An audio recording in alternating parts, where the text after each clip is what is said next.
4000 سال قبل پہاڑوں کے دامن میں ایک قافلہ اترا تھا جو صرف 3 نفوس پہ مشتمل تھا۔ ایک باپ، ایک بیٹا اور ایک اس بچے کی والدہ۔ مانگ مانگ کر اللہ سے فرزند لیا، لیکن بچہ جو ہی اس بزم گیتی میں قدم رکھتا ہے تو حکم ہوتا ہے اس کو ایسی وادی میں لے جاؤ جہاں کوئی سبزہ نہ ہو، جہاں کوئی ہمسایہ نہ ہو، جہاں شجر سایہ دار، شجر پھلدار نہ ہو۔ حضرت ابراہیم علیہ السلام اس قافلے کو لے کر یہاں پہنچے۔ رات گزری، صبح کا سپیدہ طلوع ہوا تو اللہ کی بارگاہ میں دعا کی، اے میرے رب، میں یہاں اپنی ذریت کو چھوڑ کے جا رہا ہوں، ایسی وادی میں جہاں سبزہ نہیں ہے۔ اے میرے مالک، ان کی حفاظت فرمانا، اور میں ان کے لیے دعا کرتا ہوں کہ یہ نماز قائم کریں اور دلوں کے رخ ان کی سمت پھیر دے اور انہیں پھلوں سے رزق عطا فرما۔ حضرت ابراہیم علیہ السلام واپس پلٹے تو پاک باز خاتون نے اپنے شوہر نامدار کا دامن تھام لیا، تمسکت بِأَزْيَالِهِ، اور پوچھا، اس تنہائی اور غربت میں ہمیں چھوڑ کے کہاں جا رہے ہو؟ 99 سال کی عمر میں فرزند ملا، پر اب اس کو اس غربت اور اس تنہائی میں چھوڑ کے کس کے سپرد کر کے ہمیں کہاں جا رہے ہو؟ تو حضرت ابراہیم علیہ السلام نے جواب دیا، میں تمہیں اللہ کے سپرد کرتا ہوں۔ تو پاک باز خاتون نے کہا، اذن لا یضیعنا، اگر تم ہمیں اس رب کے سپرد کر کے جا رہے ہو تو خیر سے جاؤ، وہ ہمیں کبھی بھی ضائع نہیں ہونے دے گا۔ حرم کی یہ داستان ان 3 نفوس سے شروع ہوتی ہے۔ ماں اپنے بیٹے کے لیے پانی کی تلاش میں صفا سے مروہ اور مروہ سے صفا تک کا سفر کرتی ہے۔ 7 چکروں کے بعد بیٹے کی طرف بے تابانہ دوڑتی ہے تو کیا دیکھتی ہے کہ بیٹے کے پاؤں میں پانی کا چشمہ پھوٹ رہا ہے۔ حضرت ابراہیم علیہ السلام اپنے فرزند اور اپنی زوجہ محترمہ کو چھوڑ کر واپس شام کی سمت روانہ ہو جاتے ہیں۔ بچے کی عمر 13 سال ہوتی ہے۔ حکم ہوتا ہے کہ اپنی سب سے پیاری چیز میرے راستے میں قربان کرو۔ اللہ کے راستے میں اونٹ ذبح کرتے ہیں، لیکن خواب مسلسل آ رہا ہے۔ سمجھ گئے اس دھرتی پر سب سے زیادہ محبوب شے تو مجھے حضرت اسماعیل علیہ السلام کی ذات ہے۔ 13 سال کے بعد اس وادی کی طرف چلے جہاں اپنے بچے کو اور اپنی زوجہ کو چھوڑا تھا، اور آ کے اپنی زوجہ سے کہا کہ جلدی سے بچے کو تیار کر دو، میں اسے کسی دوست کی دعوت پہ لے جا رہا ہوں۔ باپ بیرون ملک گیا ہو، سالوں کے بعد جب پلٹتا ہے تو کئی اقسام و انواع کے کھلونے اپنی اولاد کے لیے لے کر آتا ہے، لیکن قدرت کی نیرنگیاں دیکھیے، اللہ کی طرف سے بندوں پر جو امتحان پڑتے رہے ہیں ان کے انداز دیکھیے۔ کہا تم جاؤ تو چھری لے جاؤ، رسی لے جاؤ۔ حضرت اسماعیل علیہ السلام تیار ہو گئے، ساتھ لیا۔ شیطان نے سمجھا شاید اس سے بہتر موقع مجھے نہ ملے اس خاندان کو ورغلانے کا اور راہ حق سے ہٹانے کا۔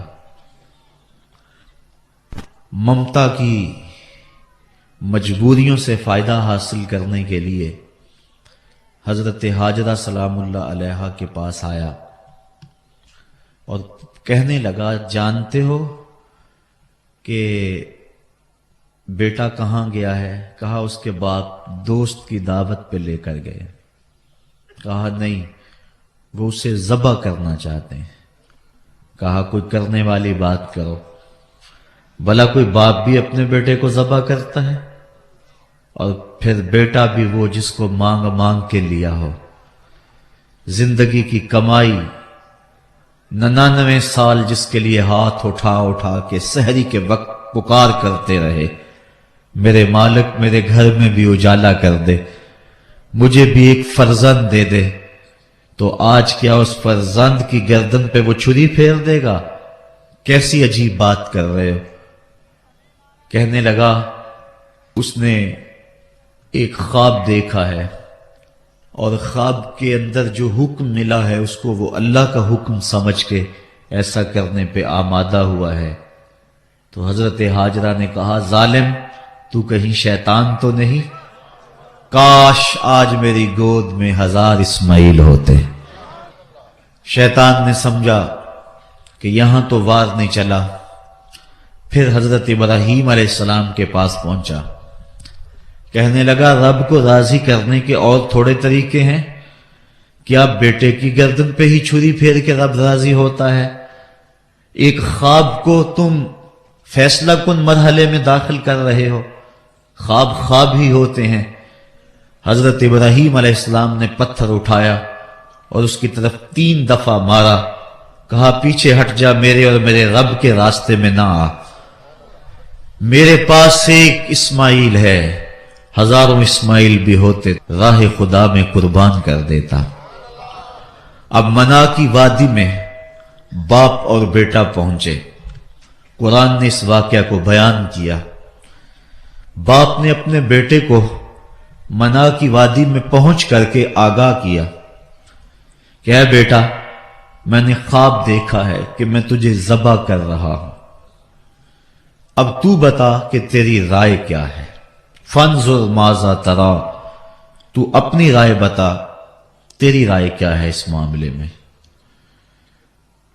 یہ آسان بات نہیں ہے، میں اور آپ بھی اپنے سینوں میں دھڑکتے ہوئے دل رکھتے ہیں، ہمارے آنگن اولادوں سے بھرے ہوئے، ہم اپنی اولادوں کے چہرے کو دیکھ کر قلب اور روح کی تسکین کا ساماں کرتے ہیں، ان کے معمولی سے دکھ پر ہمارے دل غم زدہ ہو جاتے ہیں۔ منا کی وادی ہے، پہاڑوں کا دامن ہے، حضرت ابراہیم علیہ السلام اپنے بیٹے کو کہہ رہے ہیں بیٹا میں نے دیکھا ہے کہ میں تجھے ذبح کر رہا ہوں، اب تو بتا تیری رائے کیا ہے؟ بیٹا اس بات کو سن کر خاموش ہو جاتا، جواب نہ دیتا تو یہ بھی بڑی بات تھی۔ بیٹا سر تسلیم خم کر دیتا اور دبی سی آواز سے کہتا اچھا جو تمہاری مرضی، تو یہ بھی امتثال امر تھا، حکم کی تعمیل تھی۔ بیٹا بخوشی کہتا ہاں ابو جی جو حکم ملا ہے مجھے ذبح کر دیجئے، تو یہ بھی پورا ادب تھا اور حکم کی پوری تعمیل تھی۔ لیکن بیٹے کا جواب سنیے اور بیٹے کا انداز دیکھیے۔ جب باپ نے کہا بیٹا میں تجھ کو ذبح کرنا چاہ رہا ہوں، تو بیٹا یہ نہیں کہتا یا ابا تذبح، ہاں میرے باپ مجھے ذبح کر لیجئے. سوال ذبح کا تھا، جواب بھی ذبح سے دے دیا جاتا تو سوال کا مکمل جواب تھا. یہ نہیں کہا کہ اے میرے باپ آپ ذبح کرنا چاہتے ہیں، ہاں مجھے ذبح کر لیں، بلکہ قرآن مجید کھولیے، جواب کتنا عالی نصب ہے اور الفاظ کی ترتیب کے اندر دھڑکتے ہوئے دل کی کیسے صدا سنائی دے رہی ہے. قال یا ابت افعل ما تؤمر ستجدنی ان شاء اللہ من الصابرین. کہا میرے باپ ذبح کیا، جو بھی حکم ہے کرو. فقط ذبح ہی نہیں، میرے بدن کے ٹکڑے کرنا چاہو تو اسماعیل حاضر ہے، مجھے آگ میں جلانا چاہو تو اسماعیل حاضر ہے.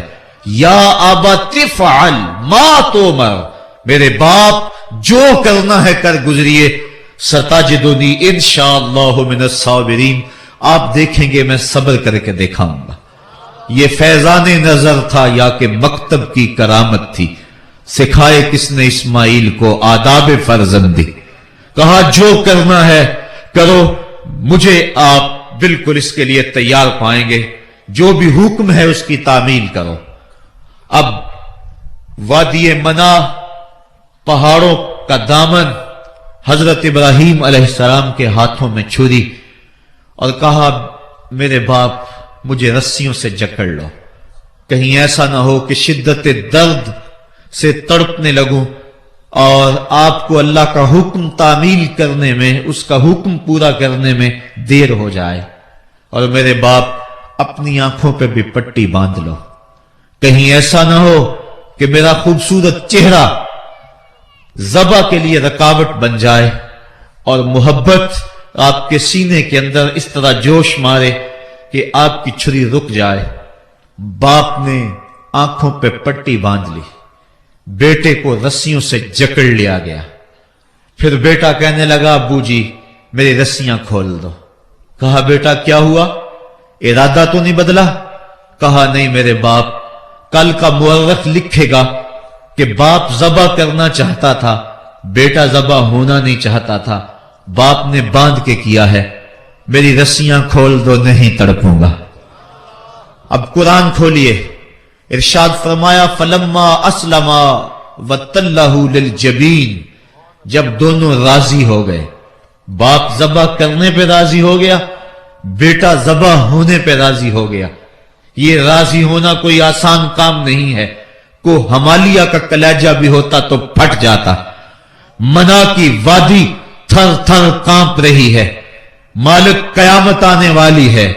وہ بیٹا جس کو مانگ مانگ کر لیا تھا، آج اس فرزند کو باپ نے لٹایا ہوا ہے اور اس کی چھاتی پہ اپنا گھٹنا رکھا ہے. فلما اسلما، جب دونوں راضی ہو گئے، فلاں کوٹھی خرید لیں، فلاں ماڈل کی گاڑی خرید لیں، نہیں، باپ ذبح کرنے پہ راضی ہے، بیٹا ذبح ہونے پہ راضی ہے. جب دونوں راضی ہو گئے وَتَلَّهُ لِلْجَبِينِ، اور باپ نے بیٹے کو پیشانی کے بل لٹایا. مفسرین نے اس پہ دو قول بیان فرمائے ہیں. ایک تو یہ کہ پیشانی کے بل لٹایا اور اوپر سے ذبح کرنا چاہتے تھے گردن کے پیچھے سے تاکہ بیٹے کا چہرہ سامنے نہ ہو. یہ ہے پیشانی کے بل لٹانے کا ایک انداز. اور دوسرا انداز مفسرین فرماتے ہیں جس طرح ہم جانور کو ذبح کرتے ہیں تو اس کی گردن کو خم دے کر پیچھے زمین پہ لگا لیتے ہیں تاکہ اس کی رگیں تن جائیں، گردن کھل جائے اور ذبح کرنے میں آسانی ہو. حضرت ابراہیم علیہ السلام نے اپنے نو نہال کی ریشم جیسی گردن کو خم دے کر پیچھے پتھر کے ساتھ پیشانی لگائی، اور جب وہ گردن تن گئی تو اس کو کہتے ہیں وَتَلَّهُ لِلْجَبِينِ، اور باپ نے بیٹے کو پیشانی کے بل لٹا لیا، ہاتھ میں چھری ہے. اور جب حضرت خلیل نے بیٹے کی گردن پہ چھری رکھی، دھرتی کا کلیجہ کانپنے لگا، حوروں کی چیخیں نکل گئی، عرش معلا تھرانے لگا، فرشتے کانپنے لگے، مالک قیامت تو نہیں آنے والی. کہا میرے بندے کی ذرا باقی ادا کو تو دیکھو، تم کہتے تھے سجدے ہم کریں گے، تم کہتے تھے رکوع ہم کریں گے، یہ تو دھیگا مشتی اور فساد کریں گے. ذرا دیکھو باپ اپنے بیٹے کو کس طرح میرے حکم پر ذبح کرنے کے لیے تیار ہے. کائنات کا کلیجہ کانپ رہا تھا. سورج بادلوں کی اوٹ میں منہ چھپانے کی کوشش کر رہا تھا. دوپہر کا وقت، منا کی وادی، پتھر کی اوٹ، حضرت خلیل کے ہاتھ کے اندر چھری، ریشم سے نازک جیسے گلے کے اوپر چھری رکھی. بیٹا بھی جس کو مانگ مانگ کر لیا تھا، اور اتنا حسین بیٹا کہ اس کی پیشانی میں نبوت کا نور چمک رہا تھا. فلما اسلما وتلہ للجبین، اور جب پیشانی کے بل لٹا لیا تو حضرت خلیل نے چھری تیز کر کے بیٹے کی گردن پہ رکھی اور پوری قوت کے ساتھ چھری کو پھیر دیا، لیکن چھری نے ایک بال بھی نہیں کاٹا. جلدی سے پاس پڑے ایک پتھر پہ چھری کو مارا. لیما تقطعی یا سکین، اے چھری کیا ہو گیا، کیوں نہیں کاٹتی؟ کہا الخلیل یامرنی والجلیل ینہانی، خلیل مجھے کاٹنے کا کہتا ہے اور جلیل کہتا ہے خبردار اگر ایک بال بھی کاٹا تو. کہا چھری تیرا کام تو کاٹنا تھا، کہا آگ کا کام بھی تو جلانا تھا. جس رب نے آگ کو جلانے سے روک دیا تھا آج اس نے مجھے کاٹنے سے روک دیا ہے. اس کا یہ مطلب نہیں سمجھے کہ چلو جان چھوٹ گئی، راستہ مل گیا. کہا شاید میں نے ذبح کرنے میں دیر کر دی اور اللہ نے چھری کو روک دیا. پھر استغفار پڑا، معافی مانگی اور پھر چھری کو تیز کیا اور حلق کے اوپر اس کی نوک رکھ کر پوری ہمت کے ساتھ اپنا سارا زور اس کے اوپر ڈھیل دیا. گلا کٹ گیا. حضرت ابراہیم علیہ السلام خوش ہو گئے اور کلیجہ پھٹ بھی رہا ہے، لیکن جب آنکھوں سے پٹی کھولی تو دیکھا کہ ذبح ہونے والا دمبا ہے اور حضرت اسماعیل علیہ السلام پاس کھڑے مسکرا رہے ہیں اور پاس حضرت جبریل امین بھی کھڑے ہیں. تو دل خوشی سے سرشار ہو گیا کہ حضرت جبرائیل امین کا کھڑا ہونا اس بات کی غمازی کر رہا تھا کہ یہ دمبا اللہ کی طرف سے آیا ہے اور بیٹا بچ گیا اور اس کی جگہ فدیتاً دمبا دے دیا گیا. تو دل راضی ہوا اور اللہ تعالیٰ جل شانہ کی طرف سے اس عین موقع پہ صدا بھی آئی، وَنَادَيْنَاهُ أَن يَا إِبْرَاهِيمُ قَدْ صَدَّقْتَ الرُّؤْيَا إِنَّا كَذَلِكَ نَجْزِي الْمُحْسِنِينَ. کہا ابراہیم تو نے واقعی خواب پورا کر دکھایا. وَنَادَيْنَاهُ، یہ واو حالیہ ہے، علماء بیان کرتے ہیں اس حال میں جب بیٹا زندہ سلامت کھڑا تھا اور دمبا ذبح پڑا ہوا تھا، جبرائیل امین پاس کھڑے مسکرا رہے تھے، اس حال میں ہم نے ندا دی تاکہ مزید اذعان و یقین پیدا ہو جائے، مزید یقین اور یقین کی کیفیتیں پیدا ہو جائیں. اس حال میں ہم نے ندا دی. لیکن اعلی حضرت اس کا ترجمہ کرتے ہیں، اعلی حضرت پہ روح فدا ہو.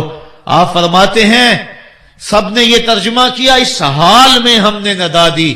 آپ نے لکھا پھر اس موقع کا حال نہ پوچھ جب ہم نے ندا دی، پھر اس موقع کا حال نہ پوچھ جب ہم نے ندا دی کہ اے ابراہیم تو نے حد کر دی، تو نے واقعی خواب پورا کر دکھایا.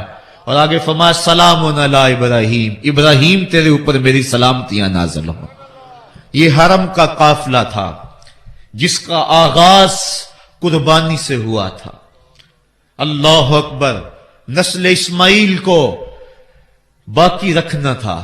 اللہ تعالیٰ نے اس کے لیے دمبا بھیج دیا چونکہ حضرت اسماعیل علیہ السلام کی پیشانی میں نور مصطفیٰ چمک رہا تھا. سلسلہ وار یہ نور حضرت عدنان کی پشت میں پہنچا اور وہاں سے منتقل ہوتا ہوا یہ نور حضرت عبد المطلب کی پشت میں پہنچا. اللہ تعالیٰ نے انہیں 10 بیٹے عطا فرمائے. انہوں نے منت مانی تھی، اے اللہ اگر تو مجھے 10 بیٹے دے اور وہ جوان ہوں، تنو مند ہوں، تو میں ایک بیٹا تیرے راستے میں قربان کروں گا. جب حضرت عبداللہ جو کہ حضرت عبد المطلب کے چھوٹے فرزند تھے ان کی عمر 18 سال ہوئی تو حضرت عبد المطلب کو اپنی منت یاد آئی. انہوں نے اپنے 10 بیٹوں کو بلایا، کہا بیٹا میں نے کعبہ کے رب سے یہ وعدہ کیا ہے کہ اللہ مجھے اگر 10 بیٹے دے گا تو میں ایک بیٹا اللہ کی راہ میں قربان کروں گا. اب تم بتاؤ تمہاری رائے کیا ہے؟ کہانی حرم کی پھر دوبارہ دہرائی جا رہی ہے۔ کہا رائے بتاؤ۔ 10 کے 10 بیٹوں نے گردن خم کر دی۔ کہا ایک بیٹے کو ذبح کرنا ہے۔ کہا جس کو چاہو۔ کہا نہیں، میں قرعہ ڈالتا ہوں۔ جب قرعہ ڈالا تو حضرت عبداللہ کے نام قرعہ نکل آیا۔ فرشتے پھر دم بخود تھے، مالک تو نے اس کی پشت میں امانت رکھی ہے اور آج اس کو بھی ذبح کیا جائے گا۔ کائنات پر پھر کوہرام مچنے لگا۔ حضرت عبد المطلب آستینے چڑھا رہے ہیں، ہاتھ کے اندر چھری ہے۔ یہ خبر پورے مکے میں پھیل گئی، سارے سردار دوڑے آئے۔ کہا عبد المطلب یہ رسم تو نہ ڈالو، اس کا ادا کرنا مشکل ہو جائے گا۔ کہا میں نے کعبے کے رب سے یہ منت مانی تھی اور اللہ نے وہ منت پوری کر دی۔ اب میں تو جب قرعہ نکالا تو میرے اس فرزند کے نام قرعہ نکل آیا، میں اس منت کو ہر صورت میں پورا کروں گا۔ لوگ اکٹھے ہو گئے، منت سماجت کر رہے ہیں، لیکن حضرت سیدنا عبد المطلب ہر صورت میں اپنی اس منت کو پورا کرنے کے لیے مصر ہیں۔ پھر کہا کہ حجاز کی حرافہ اس کے پاس چلتے ہیں اور جا کے اس کے سامنے یہ مسئلہ رکھتے ہیں۔ بعض نے لکھا کہ حجر کی کہنا کے پاس جاتے ہیں۔ با اختلاف روایات وہ حجاز کی حرافہ کے پاس پہنچے۔ جب اس کا پتہ کیا تو وہ خیبر میں تھی، تو اس کے پاس سارے سردار اکٹھے ہو کے گئے کہ اس طرح ہمارے سردار نے منت مانی تھی، تو اب وہ بیٹے کو ذبح کرنے کے لیے تیار ہے، تو تم بتاؤ کہ اس کے بارے میں ہمیں کیا کرنا چاہیے۔ اس نے کہا کل آنا، میرا تابعی آئے گا تو میں اسے پوچھوں گی، جو مجھے کہے گا میں تمہیں بتا دوں گی۔ اگلے دن یہ سردار پھر اس حرافہ کے پاس پہنچے۔ اس نے کہا کہ میرا تابعی آیا تھا، پہلے تم یہ بتاؤ کہ تمہارے ہاں کسی شخص کی دیت کتنی ہے؟ جو شخص مقتول ہو اس کی دیت قاتل کتنی دیتا ہے؟ انہوں نے کہا 10 اونٹ۔ کہا جاؤ پھر ایک طرف 10 اونٹ رکھو اور ایک طرف عبداللہ کا نام رکھو اور قرعہ ڈالو۔ اگر 10 اونٹوں کی طرف قرعہ نکل آیا تو 10 اونٹ ذبح کر دینا، اور اگر عبداللہ کی طرف نام نکل آیا پھر دوبارہ 10 اونٹ ادھر اور رکھنا، 20 رکھنا، اور اس طرح اونٹ 10 بڑھاتے جانا۔ جب قرعہ عبداللہ کے نام سے ہٹ کر اونٹوں کی طرف نکلا تو پھر اتنے اونٹ ذبح کر دینا۔ میرے تابعی نے یہی حل بتایا ہے۔ کہا ٹھیک۔ آئے اور آ کے ساری بات سنائی۔ 10 اونٹ ایک سمت رکھے گئے اور حضرت عبداللہ کا نام ایک سمت رکھا گیا۔ جب قرعہ نکالا تو حضرت عبداللہ کے نام نکلا۔ پھر 20 اونٹ رکھے گئے، پھر قرعہ نکالا تو حضرت عبداللہ کے نام نکلا۔ پھر 30 اونٹ رکھے گئے، قرعہ حضرت عبداللہ کے نام نکل رہا ہے۔ 40 اونٹ رکھے گئے، 50 رکھے گئے، 60، 70، یہاں تک کہ 100 اونٹ رکھے گئے۔ 100 اونٹ جب ادھر ہو گئے، اب قرعہ نکالا تو اونٹوں کے نام نکل آیا۔ سارے خوش ہو گئے کہ اب قرعہ اونٹوں کے نام نکل آیا، عبداللہ کی جان بچ گئی۔ لیکن حضرت عبد المطلب فرمانے لگے کہ میں ایسا نہیں کروں گا۔ کہا کیا کرو گے؟ کہا ایک مرتبہ نکلا ہے، 3 مرتبہ قرعہ ڈالو۔ اگر تینوں مرتبہ عبداللہ کے نام کی بجائے اونٹوں کے نام نکلا تو پھر میں سمجھوں گا کہ اللہ کی طرف سے یہی مرضی ہے، ورنہ میں اپنے بیٹے کی گردن پہ چھری رکھ دوں گا۔ اللہ اکبر! مکے کے اندر سردار بھی دعائیں مانگ رہے ہیں۔ اللہ اکبر! ام ایمن بھی دعا مانگ رہی ہے، مکے کے پربت دعائیں مانگ رہے ہیں، کائنات کا ذرہ ذرہ دعائیں مانگ رہے ہیں۔ قرعہ جب ڈالا گیا تو دوسری مرتبہ بھی قرعہ اونٹوں کے نام نکلا۔ اب تیسری مرتبہ جب قرعہ ڈالا گیا تو ہر ایک کا دل دھڑک رہا ہے۔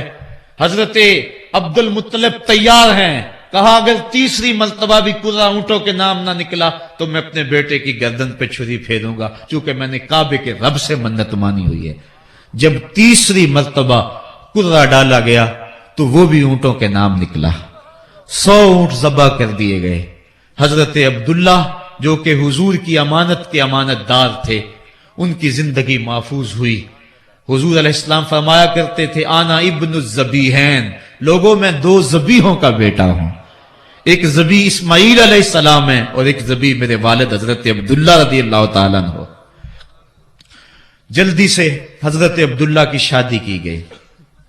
حضرت آمنہ سلام اللہ علیہا آپ سے نکاح ہوا، شادی کو ابھی چند ماہ ہی گزرے تھے کہ حضرت عبداللہ رضی اللہ تعالی عنہ شام کی طرف تجارت کی غرض سے گئے۔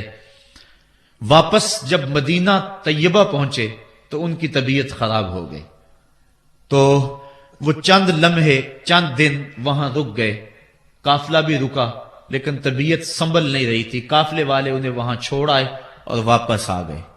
کچھ دنوں کے بعد خبر پہنچی کہ حضرت عبداللہ رضی اللہ تعالیٰ عنہ کا مدینے میں انتقال ہو گیا ہے۔ حضور علیہ السلام شکم مادر میں، فرشتوں نے کہا مالک تیرے نبی تو شکم مادر میں یتیم ہو گیا، اے اللہ تیرا نبی تو شکم مادر میں یتیم ہو گیا۔ آواز آئی آنا حافظہ و آنا ناصرہ و آنا کافلہ، تم کیوں پریشان ہوتے ہو، میں اس کی حفاظت بھی کروں گا، اس کی مدد بھی کروں گا، اس کی کفالت بھی کروں گا۔ حضرت آمنہ سلام اللہ علیہا کے دل میں یہ خیال تھا کہ میں اپنے شوہر نامدار جس کے چہرے کو ابھی میں نے جی بھر کے دیکھا بھی نہیں تھا اس کی قبر پہ جاؤں، لیکن جو امانت تھی اس امانت کے تقاضے ان کو اس سفر سے روکتے رہے، حتیٰ کہ حضور کی ولادت ہوئی۔ آقا کریم کی عمر جب 6 سال ہوئی تو اب ان کے دل میں یہ جذبے اور یہ احساس اجاگر ہوا اور یہ جذبہ بڑھ گیا کہ میں جاؤں اور اپنے شوہر نامدار کی قبر پہ حاضر ہوں۔ حضرت آمنہ سلام اللہ علیہا آپ اپنے نونہال فرزند کو لے کر ام ایمن جو کہ حضرت عبداللہ کی کنیز تھیں ان کو لے کر آپ پہنچے مدینہ المنورہ، کچھ عرصہ گزارا۔ اللہ کے محبوب علیہ السلام کو کسی یہودی نے دیکھا تو اس نے یہ خبر گرم کر دی کہ وہ جو موعود نبی ہے جس کا وعدہ ہماری سابقہ کتابوں میں ہے وہ یہی ہے۔ لوگ جوک در جوک دیکھنے آنے لگے تو حضرت آمنہ پریشان ہوئی اور جلدی سے وہ مکے کی طرف عازم سفر ہوئیں۔ ابھی مکے سے 150 کلومیٹر کا فاصلہ باقی تھا کہ ابوا کے مقام پر حضرت آمنہ سلام اللہ علیہا کو سخت بخار ہو گیا اور حضرت آمنہ سمجھی کہ یہ میرا بخار جان لیوا ثابت ہوگا، تو انہوں نے ام ایمن کو بلایا، کہا لگتا ہے کہ یہ بخار میری موت کا باعث بنے گا، میں تمہیں وصیت کرتی ہوں کہ میرے بیٹے کو بحفاظت امیر قریش عبد المطلب تک پہنچا دینا۔ اور اس کے بعد حضور کو حضرت آمنہ نے بلایا، اپنے سامنے بٹھایا، سر پہ ہاتھ رکھا۔ حضرت آمنہ حضور سے کچھ باتیں کرنا چاہ رہی تھی۔ وادی ابوا کے اندر یہ منظر بڑا دل گداز تھا۔ حضرت آمنہ نے حضور کے سر پہ ہاتھ رکھا اور روتے ہوئے کہا، آنکھیں چھلکنے لگی، کہا بیٹا ہر نئی چیز نے پرانی ہو جانا ہے اور ہر باقی نے فنا ہو جانا ہے، میں بھی جا رہی ہوں، وذکر باک وولدت طہرا، لیکن سنو میرا ذکر نہیں مٹے گا، میں تیرے جیسا پاکیزہ بیٹا چھوڑ کے جا رہی ہوں۔ یہ آخری لفظ تھے حضرت آمنہ سلام اللہ علیہا کے۔ اس کے بعد حضرت آمنہ سلام اللہ علیہا آخری ہچکی لی اور حضور سے ماں بھی جدا ہو گئی۔ آقا کریم علیہ السلام نے اپنی والدہ کو وہاں دفن کیا، ام ایمن کے ساتھ مل کے جیسے بھی ہو سکا۔ وہ کیا کسی نے کہا تھا تجھے کن پھولوں سے ہم کفن دیں، تو جدا ہی ایسے موسموں میں ہوا جب درختوں کے ہاتھ پھولوں سے خالی تھے۔ آقا کریم کی آنکھیں چھم چھم برس رہی ہیں۔ حضرت ام ایمن حضور کو اپنے ساتھ چمٹا لیا اور مکہ المکرمہ پہنچ کے حضور کے دادا کے سپرد کیا۔ 2 سال تک وہ حضور علیہ السلام کو اپنی کفالت میں انہوں نے رکھا۔ کعبۃ اللہ کے سائے میں ان کی مسند بچتی تھی اور ان کے بیٹوں میں سے اور قوم کے کسی فرد کو یہ ہمت نہیں ہوتی تھی کہ اس مسند کے اوپر بیٹھے، دور ہٹ کے بیٹھتے تھے، لیکن حضور جب آتے تو اس مسند کے اوپر چڑھ کے بیٹھ جاتے۔ حضور کے چچا اور حضور کے دیگر عزیز و اقارب کہتے کہ بیٹا نہ چڑھو، تو حضرت عبد المطلب کہتے رہنے دو، یہ بڑی شان والا بیٹا ہے۔ ان سے محبت کرتے، ان کو اپنے ساتھ سلاتے۔ 8 سال کی حضور کی عمر ہوئی کہ امیر قریش کا بھی انتقال ہو گیا۔ ابن حشام نے لکھا ہے کہ جب امیر قریش کا انتقال ہوا تو سوگ میں مکے کے بازار بند ہو گئے، پورا شہر جنازے میں امڈ آیا، لیکن 8 سال کا بچہ تھا، بلک بلک کے رو رہا تھا۔ آج وہ سایہ بھی اٹھ گیا۔ پھر چچا کی کفالت میں گئے، اور انہوں نے جس انداز سے کفالت کی اور محبتوں کا ثبوت دیا وہ الفتوں کی ایک لمبی داستان ہے۔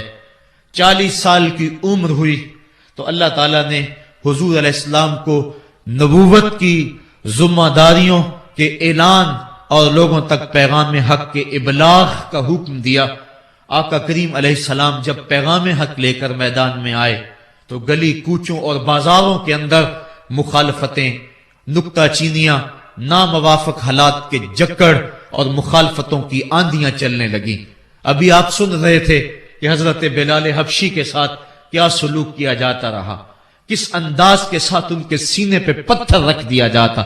حضرت خباب بن ارت کے ساتھ کون سا سلوک کیا جاتا رہا، کون کون سے دکھ تھے جو روانہ رکھے گئے۔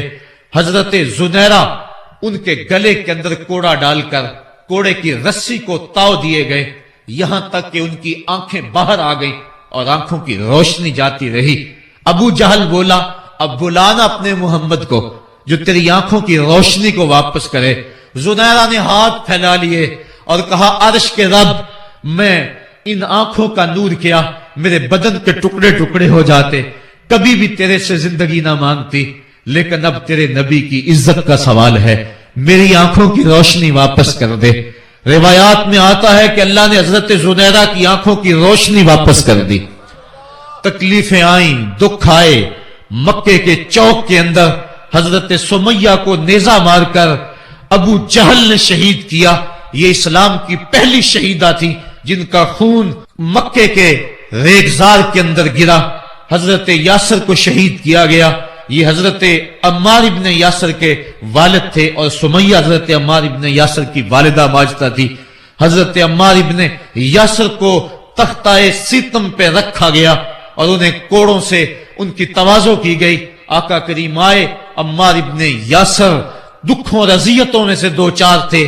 آقا کریم نے سر پہ ہاتھ رکھا اور کہا صبرن آل یاسر، صبرن آل یاسر، ان موعدکم الجنہ۔ کہا آل یاسر صبر کرو، آل یاسر صبر کرو، میں تمہیں جنت کا وعدہ دیتا ہوں۔ تکلیفیں آئیں، دکھ سہے۔ اس راستے کے اندر مکے کی گلیوں میں حضور کے ساتھ جو سلوک ہوا کون بھول سکتا ہے۔ کبھی کانٹے بچھ رہے ہیں، کبھی حضور کی راہوں میں گڑھے کھودے جا رہے ہیں، کبھی اوجریاں ڈالی جا رہی ہیں بدن اطہر کے اوپر۔ ابو لہب اپنے گھر کا کوڑا اٹھا کر حضور کی دہلیز پہ ڈال جاتا ہے۔ عقبہ بن ابی معیط حضور کے گلے کے اندر کپڑا ڈال کے اس کو تاؤ دیتا ہے۔ حضور فرماتے ہیں جتنے دکھ اس نے مجھے دیے کسی نے نہیں دیے۔ اذیتوں کی داستانیں رقم ہو رہی ہیں۔ آقا کریم علیہ السلام کے شفیق چچا بھی انتقال کر جاتے ہیں۔ جب گھر آتے تو اپنی زوجہ حضرت خدیجۃ الکبریٰ سے دکھڑے کہتے، وہ بھی انتقال کر جاتی ہیں۔ اس سال کا نام عام الحزن رکھا جاتا ہے، دکھوں کا سال، مصیبتوں کا سال۔ آقا کریم بہت دل برداشتہ ہوئے قوم سے، پھر سوچا چل طائف چلتا ہوں اور طائف والوں کو پیغام حق دیتا ہوں، شاید میری آواز پر وہ لبیک کہہ دیں۔ 1 مہینے کا سفر کر کے حضرت زید بن حارثہ کو ساتھ لے کر طائف پہنچے۔ ان کے 3 سردار تھے، عبد یالیل بن عمر، حبیب بن عمر اور مسعود بن عمر۔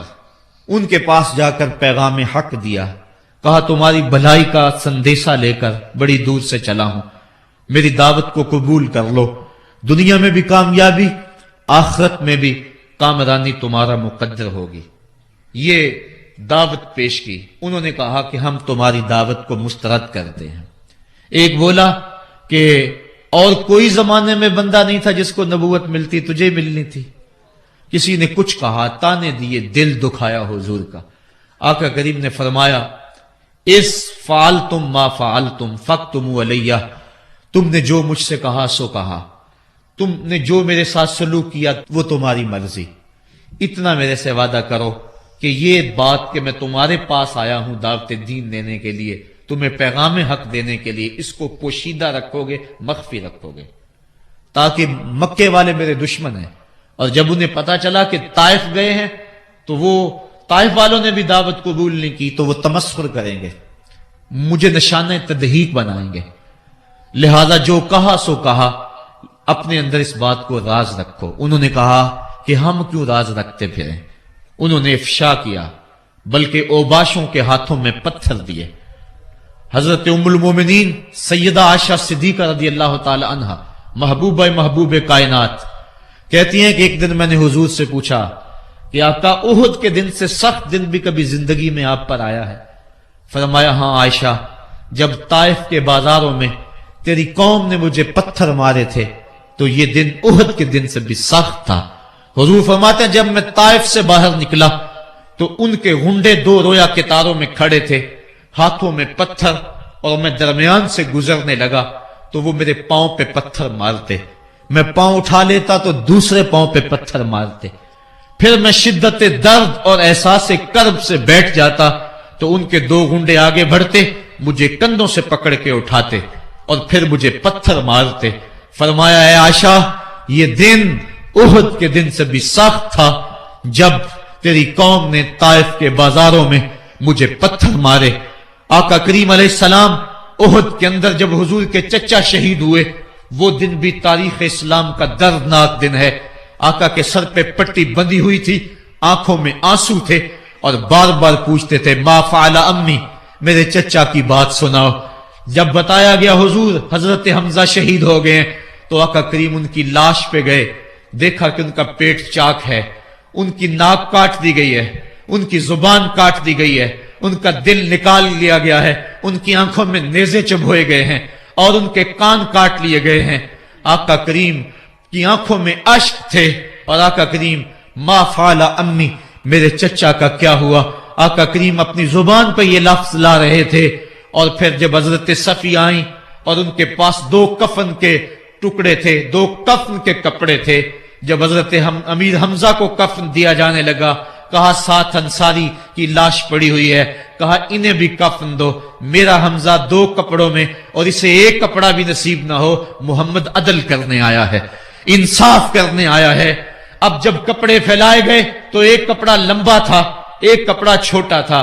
عرض کی حضور یہ جو بڑا کپڑا ہے یہ امیر حمزہ رضی اللہ تعالیٰ عنہ کو دے دیں اور چھوٹا انصاری کو دے دیں۔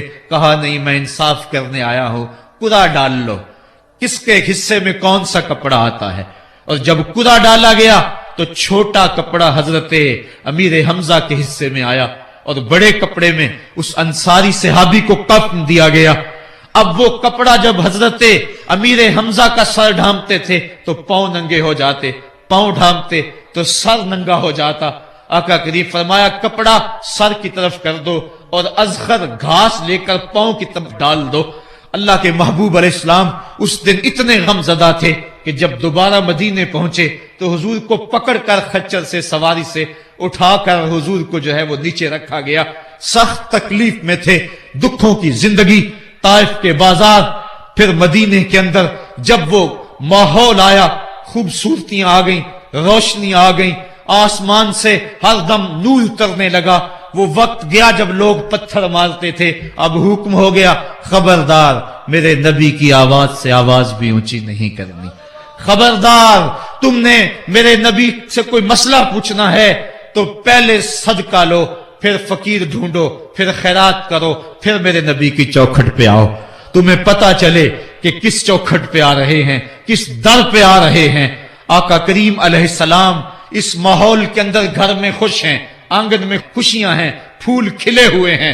حضرت ابراہیم علیہ السلام حضور کے شہزادے حضور کی ران پہ بیٹھے ہوئے ہیں، حضرت امام حسین بھی دوڑتے دوڑتے آئے اور وہ بھی حضور کی ایک ران پہ بیٹھ گئے۔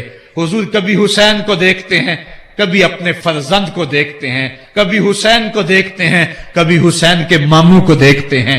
حضرت ابراہیم اور حضرت امام حسین رضی اللہ تعالیٰ عنہ دونوں کو دیکھ کر اللہ کے محبوب خوش ہو رہے ہیں۔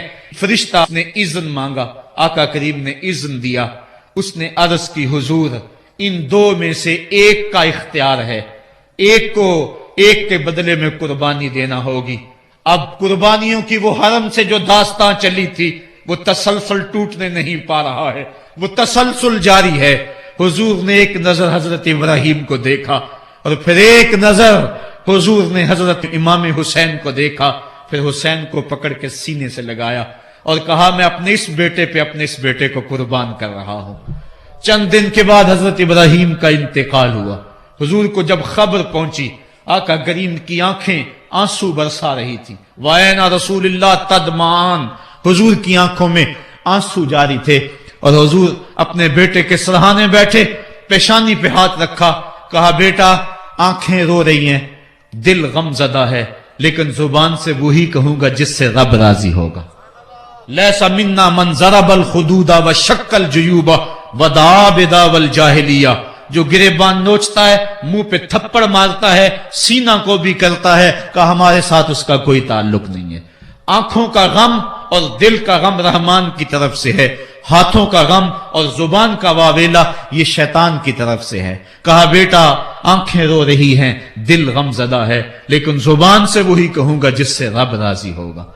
اب امام حسین حضور کی گود میں کھیلتے ہیں، کبھی حضور اپنی زبان ان کے منہ میں دے رہے ہیں، کبھی حضور اس کو اپنے کندھوں پہ سوار کرا رہے ہیں۔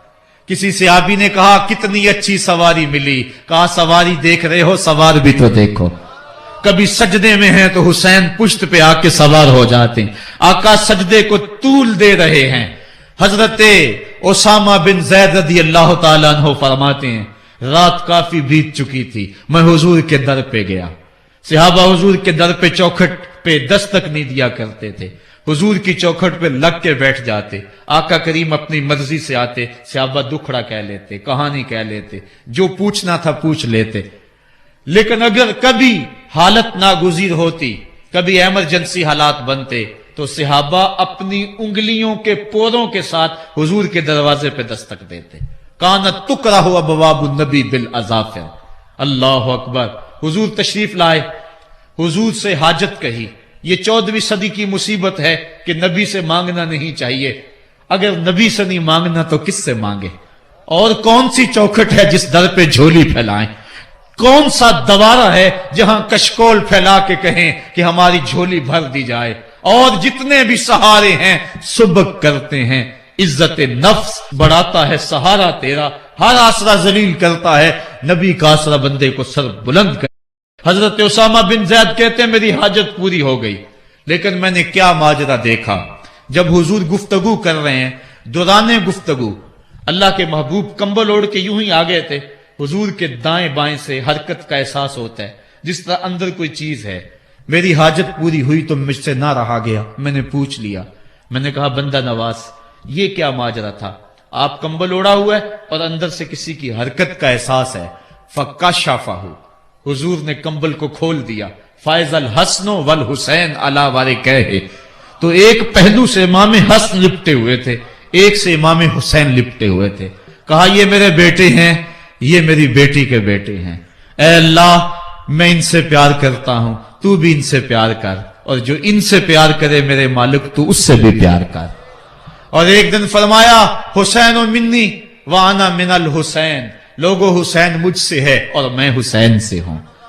لمحے بیتتے گئے، پھر وہ جاں گداز لمحے بھی آئے جب صحابہ کی چیخیں نکل رہی تھی، جب مسجد نبوی اجڑ رہی تھی، جب حجرہ عائشہ کے اندر اللہ کے محبوب اپنے رب کے ہاں جانے کی تیاریاں کر رہے تھے، جب سیدہ فاطمہ کے لبوں پہ یہ لفظ تھے سبت علیہ مصائب لو سبت علی الارض سرنا لیالیا، میرے اوپر اتنی مصیبتیں پڑی، اگر یہ دنوں پہ پڑتی تو وہ بھی کالی راتیں بن جاتے۔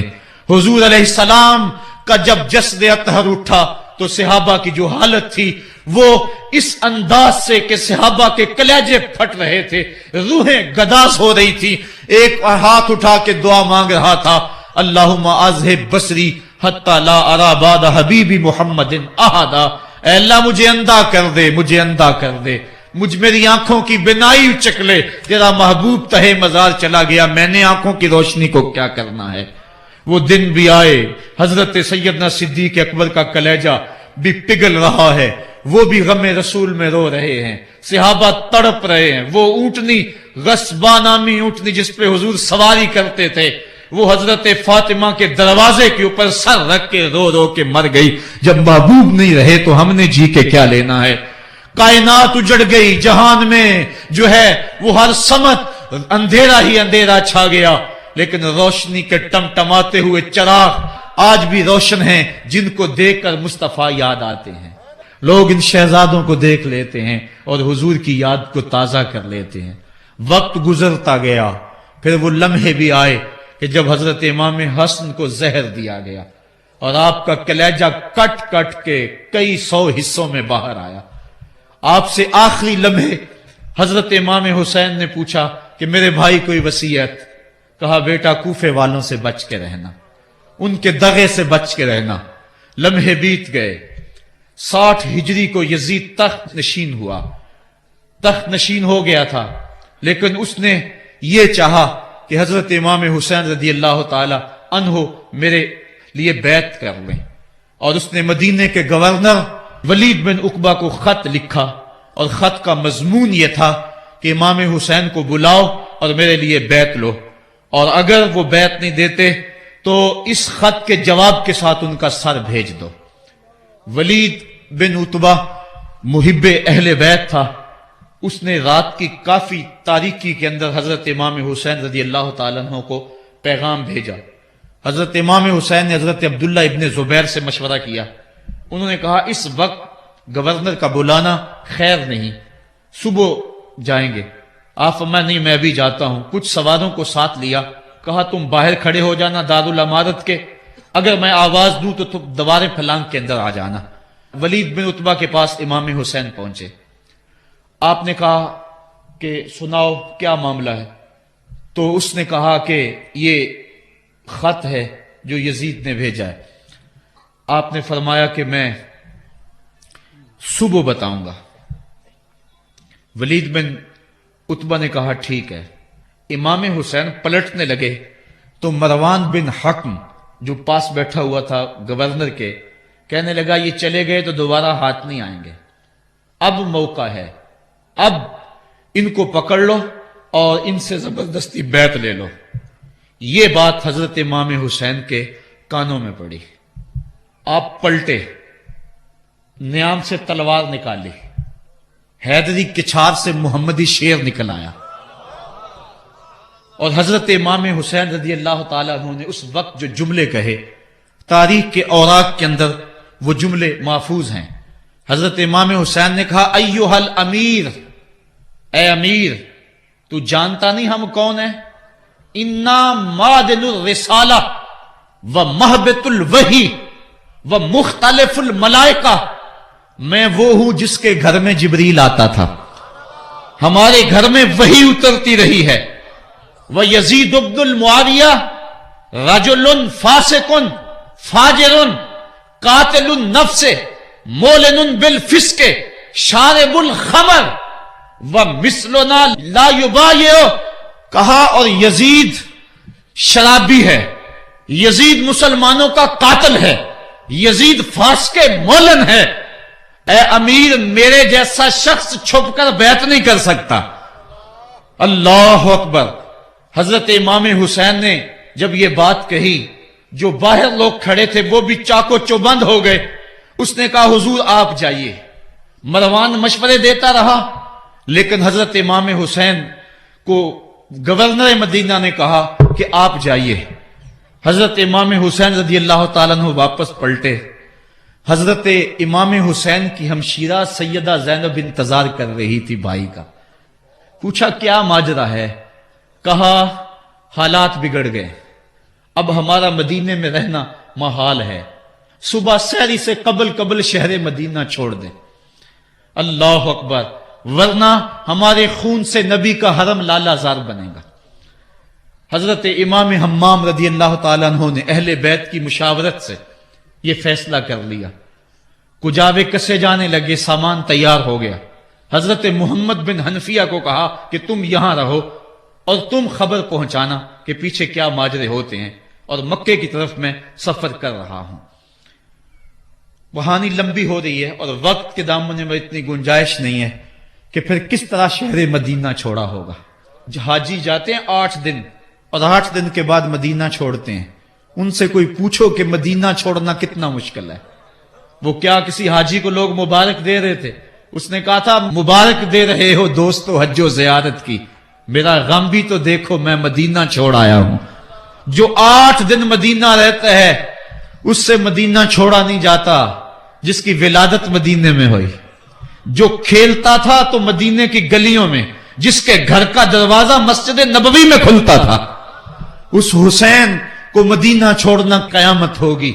شہر مدینہ چھوڑا، حضرت امام حسین رضی اللہ تعالیٰ عنہ مکہ المکرمہ پہنچے۔ وہاں رمضان گزرا، حالات وہاں بھی بگڑتے گئے، مسلسل خط آتے رہے کوفے سے۔ کہانی طویل ہے۔ 8 ذوالحج کو حضرت امام حسین رضی اللہ تعالی عنہ کوفے کی طرف عازم سفر ہوئے۔ حضرت عبداللہ ابن عمر، عبداللہ ابن عباس رضی اللہ تعالی عنہما اور دیگر صحابی ہاتھ جوڑ کے کھڑے ہو گئے، بلکہ حضرت عبداللہ ابن عباس نے تو یہاں تک کہہ دیا کہ میں دیکھ رہا ہوں کہ وہاں تمہیں شہید کیا جائے گا، آپ اگر ضرور جاتے ہیں تو ان بچوں کو چھوڑ دیں۔ حضرت امام حسین فرماتے میرے غم گسارو، میرے پیارو مجھ کو نہ روکو، مجھ کو جانے دو، مجھے نانے کے دی کی ڈوبتی کشتی بچانے دو۔ میں جاتا ہوں کہ دنیا پر وفا کا نام رہ جائے، میں رہوں نہ رہوں پر عظمت اسلام رہ جائے۔ میں نہیں جاتا تو نبی کے گھر کی آن جاتی ہے، لوگوں تمہارا دین جاتا ہے، میری غیرت ایمان جاتی ہے۔ کہا مجھے جانا ہوگا۔ 8 ذوالحج کو لوگ کعبہ کی طرف آ رہے ہیں اور کعبہ دلہن کی طرح سنورا ہوا ہے، طواف کرنے والوں کا جھرمٹ ہے، حاجی حج کرنے آ رہے ہیں، لیکن حضرت امام حمام کسی اور حج کی تیاری کر رہے ہیں۔ کسی نے کہا حج تو کر جائیں، اتنی مرتبہ مدینے سے پیدل چل کے آئے اور آج تو مکہ المکرمہ میں موجود ہے۔ کہا پیچھے ہٹو، جو حج میں کرنے جا رہا ہوں وہ انوکھا ہوگا، وہ نرالا ہوگا۔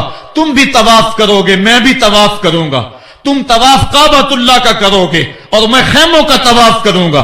ایک حج تمہارا ہے، ایک حج میرا ہے، تم بوسے لوگے کس کے حجر اسود کے، میں اپنے فرزند کا منہ چوموں گا۔ لوگوں ایک طواف تمہارا ہوگا، ایک طواف میرا ہوگا، تم آب زمزم پیو گے، میں پیاسا رہوں گا، اور تم کبھی صفا پہ کبھی مروہ پہ دوڑو گے، میں کبھی علی اکبر کی لاش اٹھانے جاؤں گا، کبھی میں قاسم کی لاش اٹھانے جاؤں گا، کبھی اون محمد کے تڑپتے ہوئے لاشوں کو اٹھانے جاؤں گا۔ لوگوں ایک حج تمہارا بھی ہے، ایک حج میرا بھی ہے۔ جب تم حج کر لو گے تمہاری سائی مکمل ہو جائے گی تو تم سر مڈا کے احرام کھول دو گے، اور جب میری سائی مکمل ہو جائے گی تو میں سر کٹا کے احرام کھول دوں گا۔ تم سفید احرام پہنو گے، میں سرخ احرام پہنوں گا، اور وہ حج قیامت تک کے آنے والے حجوں کی آبرو ہوگا۔ حسین اگر نہ شہید ہوتا تو آج گھر گھر یزید ہوتا، اسلام کی عظمت عیاں نہ ہوتی، خدا کے گھر میں اذان نہ ہوتی، بار الہا نوحہ سناتا پھرتا، تاروز جزا اشک بہاتا پھرتا۔ امداد نہ کرتے اگر کربلا میں حسین، اسلام تیرا ٹھوکریں کھاتا پھرتا۔ کربلا کی تپتی ہوئی ریگزار میں حضرت امام حسین نے جبر و ظلم کے خلاف جس قوت سے کھڑے ہو کر عظیمت کی داستان رقم کی۔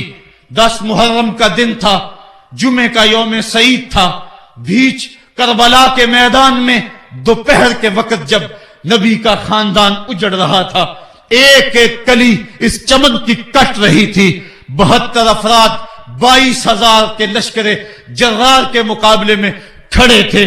وہ یزید جس نے اس کے علاوہ بھی بڑے جرم کیے، جس نے جو ہے وہ 1700 صحابہ کو مکہ المکرمہ میں شہید کیا، جس نے 700 حفاظ کرام کو شہید کیا، جس نے حضرت ابو سعید خضری کی داڑھی نوچ لی، جس نے مدینے کے اندر مسجد نبوی کے اندر گھوڑے باندھے، جس نے جو ہے وہ 3 دن تک مسجد نبوی کے اندر اذان نہ ہونے دی، وہ یزید آج کربلا کے تپتے ہوئے ریگزار کے اندر آل رسول کے ساتھ ظلم کی وہ داستان رقم کر رہا تھا کہ قیامت تک آنسو سسکیاں نہیں تھمنے پائیں گی۔ یزید مر گیا، اس کا نام مٹ گیا، اس کا تشخص مٹ گیا، لیکن حسین کا نام آج بھی زندہ ہے، اس کا پیغام آج بھی زندہ ہے۔ یہ ہزاروں کا مجمع، یہ امٹتے ہوئے محبتوں کے جذبات، یہ آنکھوں کا آنسوؤں کا خراج دینا، کیا یہ حسین ابن علی کی زندگی کی دلیل نہیں ہے؟ کون ہے جو یزید کا نام لیتا ہو؟ آج اگر کوئی یزید کا نام لیتا بھی ہے تو سر جھکا کے لیتا ہے۔ میں کہتا ہوں کیسا تمہارا لیڈر ہے جس کا نام لینے سے قبل شرمندہ ہوتے ہو، جس کا نام لیتے ہوئے شرمندہ ہوتے ہو، جس کا نام لینے کے بعد پسینہ پسینہ ہوتے ہو۔ تم اپنے قائد اور لیڈر کا نام لیتے جھجکتے ہو، گردن جھکا کے دائیں بائیں دیکھ کے نام لیتے ہو، اور جب ہم نام اپنے آقا کا لیتے ہیں سر اٹھا کے لیتے ہیں۔ اے حسین ابن علی تم پر سلام۔ صاحبو، کربلا کا تپتا ہوا منظر ہے، اتنے دکھ آ گئے۔ حضرت سری سختی رضی اللہ تعالیٰ عنہ فرماتے ہیں کہ اللہ تعالیٰ نے جب کائنات کو بنایا، انسانوں کو تخلیق کیا، تو انسانوں کو پوچھا بتاؤ تم میرے ہوگے؟ سب نے کہا مالک ہم تیرے ہیں۔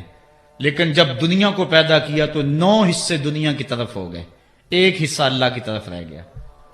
پھر جب عقبہ کو پیدا کیا جو 10واں حصہ تھا، اس میں 9 حصے پھر آخرت کی طرف ہو گئے، جنت دوزخ کے لالچ میں ہو گئے، اور 1 حصہ صرف کہنے لگا نہ ہم جنت کو دیکھتے ہیں نہ دوزخ کو دیکھتے ہیں، مالک ہم تو تجھے دیکھتے ہیں۔ پھر جب اللہ تعالیٰ نے بلاؤں کو پیدا کیا، آزمائش اور امتحانوں کو پیدا کیا، تو 10ویں حصے کے اس 10ویں حصے میں پھر 9 حصے جو ہے وہ پیچھے ہٹ گئے۔ 1 حصہ ایسا تھا جس نے گردن جھکا کے کہا زمین و آسمان کی بلائیں بنا کے ہمارے گلے کا توق بنا دے، تیرے راستے سے نہیں ہٹیں گے۔ کربلا کے تپتے ہوئے ریگزار میں وہ منظر رقم ہونے والا ہے۔ ایک قربانی منا میں ہوئی تھی، غریب و سادہ و رنگی ہے داستان حرم، نہایت اس کی حسین اور ابتدا ہے اسماعیل۔ وہاں دمبا آ گیا، آگے 100 اونٹ آ گئے، اور آج اللہ اکبر، حضرت امام حسین کربلا کے تپتے ہوئے ریگزار میں 22,000 کے لشکر کے سامنے کھڑے ہیں۔ کہا لوگو میرا حق پہچانو، میرے خون سے اپنے ہاتھ نہ رنگو، مجھے پہچانتے ہو کہ میں کون ہوں؟ کہا لوگو جلدی نہ کرو، میرے حق کو پہچانو۔ اس وقت روئے زمین پر کسی نبی کی بیٹی کا بیٹا موجود نہیں ہے، لوگو میرے راستے سے ہٹ جاؤ اور میرے خون سے اپنے آپ کو ابدی بدبختیوں کا شکار نہ کرنا۔ بلکہ آپ نے نام لے لے کے فرمایا کہ اے زید بن حارث، اے ابن دبی، اے ابن جبیر، اے فلاں فلاں، نام لے کر کہا تم نے خود ہی خط لکھے تھے۔ انہوں نے کہا ہم خط نہیں لکھے۔ آپ نے وہ چمڑے کا تھیلا تھا اس کو الٹ دیا، کہا یہ تمہارے خط ہیں اور آج تم مکر گئے ہو۔ انہوں نے کہا کہ سیدھی بات ہے، یا تو بیعت کرو اور یا پھر مرنے کے لیے تیار ہو جاؤ۔ حضرت امام حسین نے کہا کیسی بات کرتے ہو، اگر میں نے بیعت کرنی ہوتی تو مدینہ کیوں چھوڑتا، اس جائے پناہ کو کیوں چھوڑتا۔ دولت کی تجوریاں کھول دی گئیں، پیشکشیں کی گئیں۔ حضرت امام حسین فرمایا یہ کبھی نہیں ہو سکتا، جس سے صرف حق ہی قبول ہو، یہی جس کا اصل اصول ہو، جو نہ بک سکے جو نہ جھک سکے، اسے کربلائیں ہی راز ہیں۔ پھر جبر کی آندھی چلی، ایک ایک کر کے جانثار راہ خدا میں قربان ہوتا گیا۔ پھر خاندان نبوت کی باری آئی، حضرت علی اکبر، حضرت امام حسین کے جوان سال بیٹے راہ خدا میں جان پیش کرتے ہیں، بھتیجے قاسم رضی اللہ تعالیٰ عنہ جان قربان کرتے ہیں، حضرت عباس کے قلم ہوتے ہیں بازو، جو خود جا سکتے تھے وہ خود قربانی پیش کرتے ہیں۔ اور صاحبو اب یارہ نہیں، جو خود جا نہیں سکتے تھے آپ خود ہاتھوں پہ اٹھا کے فرات کے کنارے پہ لے جاتے ہیں۔ کہا جو آ سکتے تھے وہ تو قدموں پہ چل کے آ گئے، اور جو قدموں پہ نہیں چل سکتے تھے میں انہیں اٹھا کے لے آیا ہوں۔ پھر ایک 2 شاخہ تیر حلق اصغر میں پیوست ہوتا ہے، خون چلو میں دے کر آسمان کی طرف اچھالتے ہیں اور پھر اللہ کی بارگاہ میں عرض کرتے ہیں ربنا تقبل منا ھذا القربان، میرے مالک حسین کی یہ قربانی بھی قبول فرما لے۔ یہ کام آسان نہیں ہے، جگر پارا ہاتھوں میں تڑپ کے ٹھنڈا ہو جائے اور پھر بھی صبر کا مظاہرہ کیا جائے اور اللہ کی رضا پہ راضی ہو جائے۔ اب حضرت امام حسین رضی اللہ تعالیٰ عنہ تنہا رہ گئے، ایک ایک کو رخصت کر رہے تھے شہادت کا دولہا بنا کر، لیکن اب امام حسین کو رخصت کرنے والا کوئی موجود نہیں ہے۔ آپ گھوڑے پہ سوار ہوئے، میدان کربلا کی طرف ایڑ لگائی، خیمے کے اندر جو خواتین تھی وہ جانتی تھی جو اس راستے گیا پھر پلٹ کے نہیں آیا، اس کی لاش حضرت امام اپنے کندھوں پہ اٹھا کے لائے ہیں۔ اب اس حسین ابن علی کی لاش کون اٹھائے گا؟ کہا سب نے کہ حسین نہ جائیو، کہا میں نانے کے دین کے لیے جا رہا ہوں۔ میدان عمل میں گئے، تیغ براں چمکی، لوگوں کے سر کاٹ رہی ہے، آواز آ رہی ہے یہ کون ذی وقار ہے، بلا کا شاہ سوار ہے، لباس ہے پھٹا ہوا، غبار سے اٹا ہوا، لخت لخت کٹا ہوا، پھر بھی ہے ڈٹا ہوا، تمام جسم نازنی چھدا ہوا کٹا ہوا، پھر بھی ہے ڈٹا ہوا، یہ نبی کا نور عین ہے، یہ بال یقین حسین ہے۔ حسین ابن علی نے کربلا کے تپتے ہوئے ریگزار کے اندر وہ عظیمت کی داستان رقم کی اور پھر بوچھاڑ تیروں کی، ایک تنہا سید زادہ اور ہزاروں تیر چاروں سمت سے ان کے اوپر برسنے لگے، کسی نے نیزہ مارا، کسی نے تیر مارا۔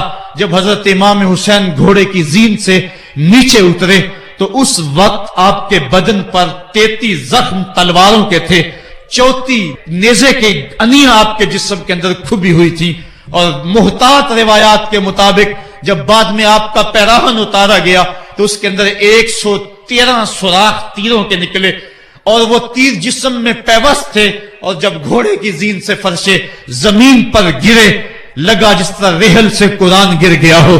حضرت امام حسین رضی اللہ تعالی عنہ جب گھوڑے کی زین سے فرشے زمین پر گرے تو وہ جو تیر جسم میں کھبے تھے وہ اور پیوست ہو گئے، خون مشکبو ریت کے ذروں پہ بہنے لگا، گویا اسلام کا دل دھرتی کے اوپر ہے، کائنات راشے میں آ گئی، کربلا کی دھرتی کا کلیجہ کانپ رہا ہے۔ حضرت ام سلمہ کو حضور نے کربلا کی مٹی دی، کہا جب یہ خون بن جائے تو سمجھ لینا کہ میرا حسین شہید کر دیا گیا ہے۔ وہ مدینے کے اندر خواب دیکھتی ہیں کہ آقا کریم علیہ السلام داڑھی مبارک کے اندر گرد مبارک پڑی ہوئی ہے اور بال الجھے ہوئے ہیں، گھبرا کے اٹھ کھڑی ہوئی کہ کیا ماجرا ہے، اور جلدی سے اس شیشی کو دیکھا تو وہ شیشی کا جو مٹی رکھی ہوئی تھی وہ خون بن گیا تھا، اور آپ نے کہا اہل مدینہ سن لو، حضرت امام شہید کر دیے گئے ہیں۔ ادھر امام حسین خون اور خاک کے اندر تڑپ رہے ہیں، اور آپ کے جسم نازک پر برچھیوں، تیغوں اور تلواروں کے ساتھ جو ہے وہ لوگ وار کر رہے ہیں۔ سنان بن انس نخی آگے بڑھا لیکن سر کاٹنے کی ہمت نہ پڑی، اس نے نیزہ مارا اور آپ کے گلے کے قریب وہ نیزہ پار کر گیا اور خون کا فوارہ پھوٹا۔ زرع بن شریک نے آپ کی پیشانی پہ نیزہ مارا، آپ گھبرا کے گرے، اٹھے اور پھر گر گئے، اور پھر آپ نے اپنی پیشانی سجدے میں رکھ دی، اپنا خون جو تھا وہ چہرے پہ مل لیا۔ حسین نے سرخ رنگ کے خون کا جو خضاب تھا وہ اپنے داڑھی پہ لگا لیا کہ کل میں اپنے نانا کو یہ رنگت بھی دکھاؤں گا۔ حرم کی وہ داستان جو منا سے شروع ہوئی تھی آج اس کی تکمیل ہو رہی ہے، وہ غریب اور سادہ اور رنگین داستان حضرت امام حسین رقم کر رہے ہیں۔ خون سے داڑھی رنگ گئی، اور آپ کے ماتھے کے اوپر زرع بن شریک نے وہ جو نیزہ مارا تھا اس سے آپ سنبھل نہ سکے، اٹھ کے پھر نیچے گرے، پیشانی کو سجدے میں رکھا، اور سجدے میں رکھ کے اللہ کی بارگاہ میں آخری لفظ جو میرے امام کی زبان سے نکلے دلوں کی تختیوں پہ نوٹ کر لو اور دیکھو۔ اللہ تعالیٰ کے بندے حضرت خلیل نے دعا مانگی تھی، اے میرے مالک، اے میرے مالک، میں اس جگہ تے اپنی ذریت اولاد کو چھوڑ کے آباد کر کے جا رہا ہوں، اور دعا کرتا ہوں کہ وہ نماز کو قائم رکھیں۔ آج اس دعا کی تکمیل کا منظر لوگوں کے سامنے ہے کہ 113 تیر جسم میں کھبے، 34 تلواروں کے گھاؤ، اور وہ بھی راوی کہتے ہیں کہ ایک ایک گھاؤ میں کتنی کتنی تلواروں کے زخم تھے، اور نیزے کی انیاں جسم میں کھبی ہوئی تھی۔ آپ کے کلیجے کے اندر نیزے کی انی کو توڑ دیا گیا تھا۔ اس موقع پہ حضرت امام حسین رضی اللہ تعالی عنہ نے اپنے آپ کو سنبھال کے پیشانی کو ریت کے اوپر رکھا، اور اللہ کی بارگاہ میں آخری لفظ حضرت امام حسین کے لبوں پہ جو مچلے خون نکل رہا تھا، اور خولی بن یزید آگے بڑھ کے سر انور کو جدا کرنے کی تیاریاں کر رہا تھا۔ سنان بن انس آگے بڑھا لیکن کپ کپا کے پیچھے ہو گیا۔ خولی بن یزید آگے بڑھا، وہ بھی پیچھے ہو گیا۔ پھر شمر آیا، اور شمر آپ کے جسم نازک کے اوپر بیٹھ گیا۔ حضرت امام حسین نے جب دیکھا تو اس کے بدن کے اوپر برس کے پھل بیری کے نشان تھے، تو حضرت امام حسین کی زبان سے نکلا، صدق اللہ و صدق رسول اللہ، میرے آقا میرے اللہ نے سچ کہا۔ اس نے کہا کیا سچ کہا؟ کہا ایک دن میں حضور کی خدمت میں حاضر تھا تو حضور نے فرمایا تھا میں دیکھ رہا ہوں ایک چتکبرا کتا میری اولاد کے خون میں منہ مار رہا ہے۔ آج میں دیکھ رہا ہوں کہ مصطفیٰ کریم کا وہ فرمان جو ہے وہ پورا ہو رہا ہے۔ وہ غصے میں آیا، امام جلدی اپنی پیشانی سجدے میں رکھی، اور اللہ کی بارگاہ میں امام کے آخری لفظ تھے، اللہم رضن بقضائک وصبرن علی بلائک تسلیما لامرک سبحان ربی الاعلی سبحان ربی الاعلی سبحان ربی الاعلی۔ مالک، بھائی، بیٹے، بھتیجے، بھانجے، جانصار، آیان و انصار سب کچھ لٹا کے، عباس کے بازو کٹا کے، جو جا سکتے تھے انہیں بھیج کے، جو جا نہیں سکتے تھے خود اٹھا کے لے جا کر کے، عباس کے بازو قلم کروا کے، یہ خیمے کے اندر بچیاں یتیم ہو گئی ہیں، سہاگ اجڑ گئے ہیں، میرے مالک سب کچھ لٹا کے نبی کا گھر اجڑ گیا، ایک ایک پتی گر گئی، جن کو بلایا گیا تھا آج ان کی میزبانی تیروں تلواروں اور نیزوں سے ہوئی، لیکن مالک تو دیکھا میری زبان پہ ہائے نہیں آئی، میں نے اف تک نہیں کی، زخم پہ زخم کھا کے جی، خونے جگر کے گھونٹ پی، آہ نہ کر لبوں کو سی، یہ عشق ہے یہ دل لگی نہیں، یہ محبت ہے۔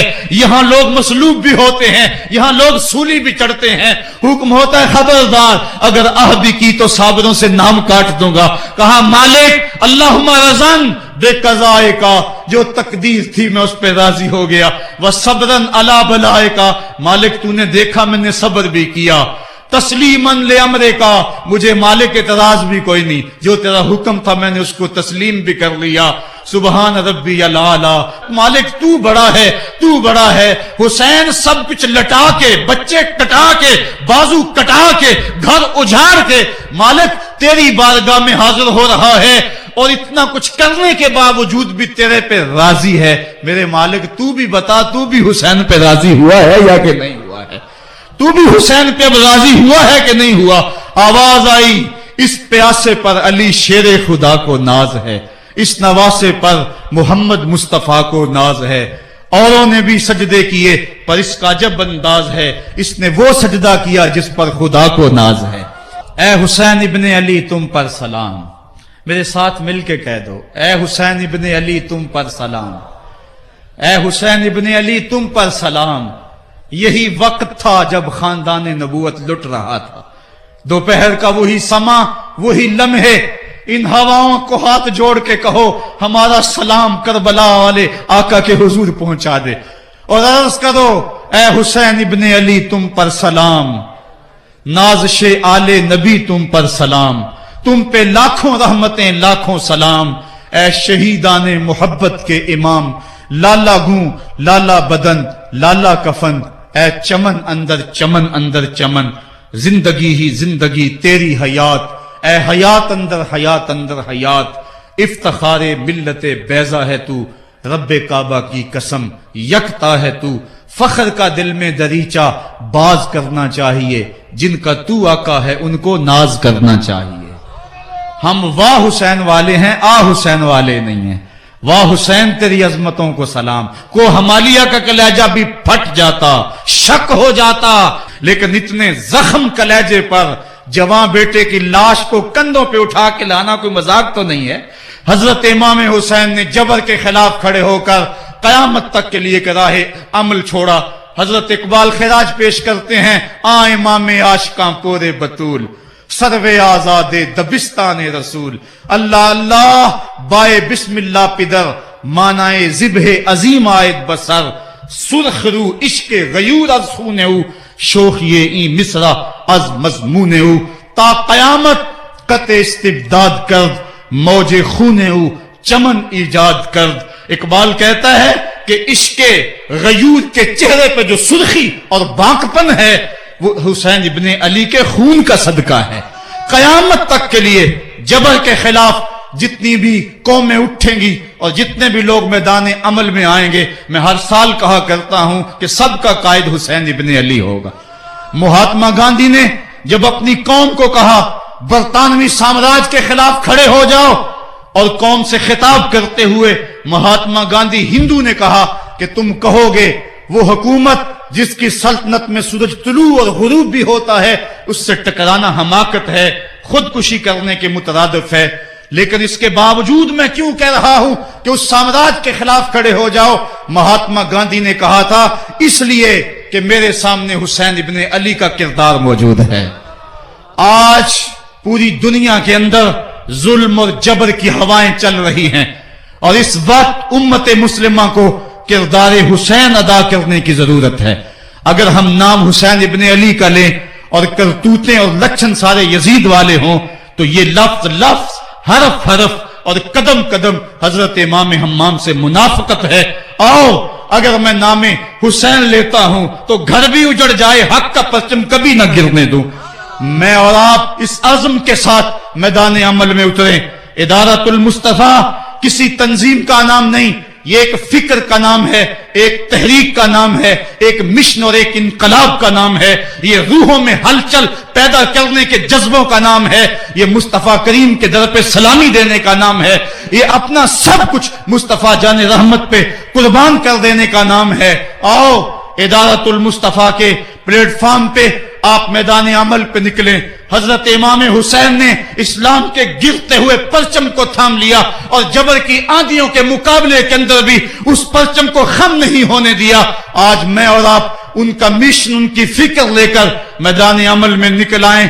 قرآن کا پھریرا بنا کر، قرآن کا پرچم ہی سینوں میں تھام کر، اہل بیت کی محبت اپنے سینوں میں لے کر میدان عمل میں نکلیں اور قرآن کی دعوت گھر گھر دیں. اور اب رکنا نہیں، اب تھمنا نہیں، فردوس میں جا کے دم لینا، آفاق کے ہر ہر گوشے میں قرآن سنا کے دم لینا. اب یہ اٹھنے والے قدم آگے بڑھتے رہیں. یہ درس قرآن کا جو قافلہ ملک کے طول و عرض کے اندر روا دوا ہے، اس میں ایک جوش پیدا ہو جائے اور اس کے اندر ایک انقلاب پیدا ہو جائے. کوئی گھر ایسا نہ رہے، کوئی بستی ایسی نہ رہے، کوئی کان ایسا نہ رہے جس کان تک قرآن کا نغمہ نہ پہنچنے پائے.